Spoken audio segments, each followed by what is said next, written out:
그래서 특히 지금 중앙은행에서 제일 저희 곤혹스러운 것은 지금 농산물 가격이 높고 사과 가격 막 높고 막 이런 것이 지금 기후변화 뭐 이런 것이 많이 영향되고 있는데, 예를 들어서 지금 농산물이 CPI에서 차지하는, 베스켓에서 차지하는 비중이 3.8%입니다. 그런데 최근 2, 3개월 동안에 우리 CPI 올라간 거에 30% 정도가 농산물에 의해서 영향받았습니다.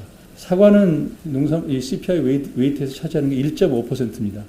근데 사과 가격 상승이 지금 최근에 CPI 올라간 것에 거의 18% 설명합니다. 그래서 이게 기본적으로 이렇게 클 때 당연히 이제 이렇게 농산물 가격도 어렵고 사과 가격도 올라오고 그러면은 서민 생활에 직접적인 영향을 주고 생활 물가에 들어가기 때문에 어렵고, 정부가 나서서 보조금도 주고 뭐 이렇게 해서 물가를 안정시키려고 노력할 수밖에 없습니다. 사실 이걸 금리로 잡을 수 있는 문제만은 아니니까요. 그런데 그 근본적인 원인이 뭔가를 보면 지금 기본적으로 이것이 기후변화나 이렇게 해서 우리가 작황이 막 변화해서 하는 건데, 저희가 재배 면적을 더 늘리고 계속 재정을 이렇게 쓴다고 해서 이 문제가 해결될까요?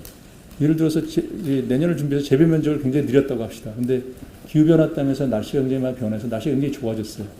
그래서 사과나 농산물이 굉장히 늘어났어요. 그러면 가격이 폭락하게 되면 생산자가 어려워질 테니까 또 재정을 통해서 그걸 보조를 해야 되겠죠. 반면에 기후가 굉장히 또 나빠졌어요. 그러면 재배 면적이 크더라도 우리나라에서 생산하고 있기 때문에 기후가 나빠지면 또 생산량이 확 줄겠죠. 그러면 또 막 보조를 줘야 되는 그런 문제가 생기죠. 그래서 사실은 이것이 이제 이게 참 불편한 진실인데요. 물가 수준이 높은 것, 특히 농산물이나 이런 물가 수준이 높은 거를 해결하는 게 에버리지 인플레이션 타겟팅이나 통화 재정 정책으로 해결할 문제는 아니고, 저희들이 이제 근본적으로 생각해 봐야 될 것 같습니다. 기후변화나 이런 거에 의해서 변화가 심할 때 생산자를 보호하기 위해서 우리가 지금 같은 정책을 계속해서 할 거냐.